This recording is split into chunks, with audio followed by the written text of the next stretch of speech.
গত পর্বে আমরা দেখিয়েছিলাম কিভাবে এই রে তৈরি করতে হয়। এখন আমরা একটি সমস্যা দেখতে পাচ্ছি, এই রেটি গাছের উপর দিয়ে চলে এসেছে, যেটা বাস্তবে সম্ভব না। তো আমরা এই গাছ থেকে রের গুলো হাইড করব। আমরা একটি নতুন টুল সম্পর্কে আজকে আলোচনা করব। এখানে কুইক সিলেকশন টুল বা ডাব্লিউ শর্টকাট কি, যদি আমরা এই টুলটি সিলেক্ট করি, আমরা যেহেতু এই মেইন ইমেজটির উপর সিলেকশন তৈরি করব, তাই আমরা অন্য লেয়ারগুলো হাইড করব। সবগুলো লেয়ার হাইড করতে এবং শুধু এই লেয়ারটি সিলেক্ট করতে অল চেপে এই চোখ আইকনে ক্লিক করুন। দেখুন বাকি সবগুলো লেয়ার হাইড হয়ে গিয়েছে। এবার আমরা একটু জুম করি। আমরা প্রথমে এই আকাশটি সিলেক্ট করব, অর্থাৎ গাছের আশেপাশে যে আকাশটা আছে সেটা আমরা সিলেক্ট করব এভাবে। আর হ্যাঁ, এখানে আরেকটা বিষয়, আমরা এখানে অটো ইনহ্যান্স এই অপশনটি চেক করে দেব। তারপর আমরা এভাবে সিলেকশন তৈরি করি। ব্যাস, আমাদের সিলেকশনটি তৈরি হয়ে গিয়েছে। এবার আমরা এই সিলেকশনটি গাছের ভিতরে যে আকাশ আছে সেই আকাশটি কিন্তু সিলেক্ট হয়নি, তো আমরা সেই আকাশটি সিলেক্ট করব। সেটি সিলেক্ট করতে এখানে রাইট ক্লিক করি, তা ম্যাজিক ওয়ান টুল এই অপশন, এই টুলটি সিলেক্ট করি। বাই ডিফল্ট এখানে টলারেন্স ভ্যালু 32 দেওয়া আছে, যা লুমিনেন্স লেভেলের সাথে সম্পর্কযুক্ত। এখানে আমরা ভ্যালু 100 দেই। তারপর সিলেক্ট মেনুতে গিয়ে সিমিলার কমান্ডটি দেই, অর্থাৎ এই আকাশের মতো অন্যান্য যেখানেই এই আকাশের মতো অংশ রয়েছে সেখানে সিমিলার কমান্ডের মাধ্যমে আমরা সিলেক্ট করেছি। এবার আমরা আরেকটি কাজ করব, সেটি হচ্ছে এখানে আকাশটি সিলেক্ট করা হয়েছে, আমরা যাচ্ছি এই গাছটি এবং এই নিচের এই ইয়াটি সিলেক্ট করতে। তো সেই কারণে এই সিলেকশনটি আমরা ইনভার্স করব, অর্থাৎ বিপরীত সিলেকশন তৈরি করব।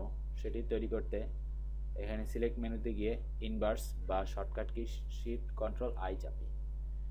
এখন গাছটি সিলেক্ট হয়েছে এবং এই নিচের এই ফ্লোরটি সিলেক্ট হয়েছে। এবার আমরা এই সিলেকশনটি এডিট করব।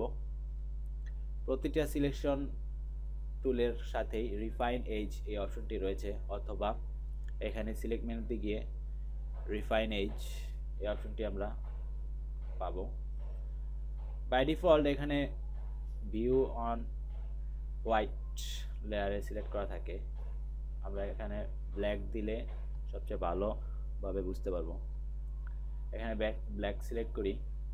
তারপর এটির কাজ হচ্ছে আপনার সিলেকশনটি এডিট করা। এখানে আমরা ব্ল্যাক লেয়ার দেওয়ার পর পিছনে দেখতে পাচ্ছি কিছু রাফনেস চলে এসেছে, তো আমরা এই রাফনেসটা দূর করতে এখান থেকে রেডিয়াস ভ্যালু 5 দেই। রেডিয়াস ভ্যালুর কাজ হচ্ছে আপনার পিছনের ব্যাকগ্রাউন্ড কিছুটা ফিকে করে দেওয়া। ভবিষ্যতে বিস্তারিত অন্যান্য অপশনগুলো নিয়েও আলোচনা করব। এখানে আরেকটি অপশন রয়েছে শিফট এজ, এই অপশনটির কাজ হচ্ছে আপনার পিছনের যেই সিলেকশনটি রয়েছে ওই সিলেকশনটি রিডিউস করা বা বৃদ্ধি করা। বাম দিকে নিলে রিডিউস হবে এবং ডান দিকে নিলে এটা বৃদ্ধি পাবে।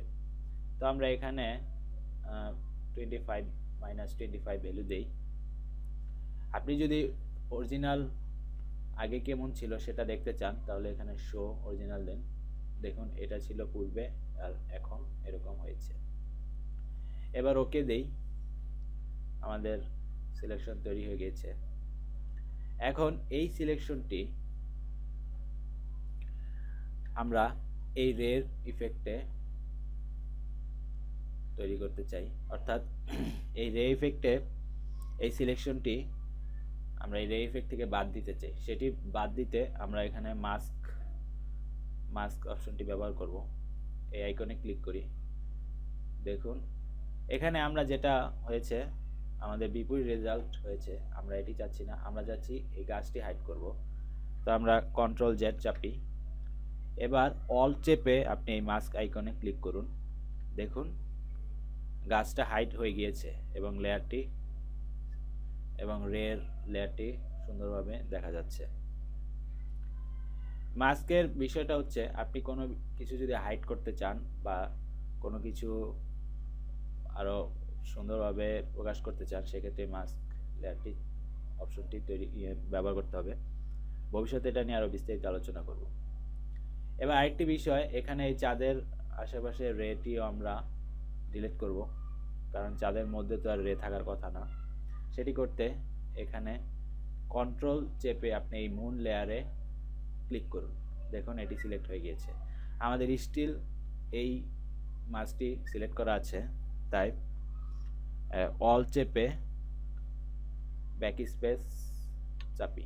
দেখুন আপনার সেই লেয়ারটি ডিলিট হয়ে গিয়েছে। এখানে আরেকটি বিষয়, এটি ডিলিট করার আগে এখানে অবশ্যই বাই ডিফল্ট কালার এনে নিতে হবে। ডিফল্ট কালার আনতে ডি চাপুন, তারপর দেখুন হোয়াইট ফোরগ্রাউন্ড কালার হয়েছে এবং এটি সোয়াপ করুন। করতে এক্স চাপুন। বাস এভাবেই বাই ডিফল্ট কালার বা ফোরগ্রাউন্ড কালার ব্ল্যাক করে নিন। তারপর বাকি কাজগুলো করুন। এই পর্বে এই পর্যন্তই, সাথেই থাকুন। ধন্যবাদ।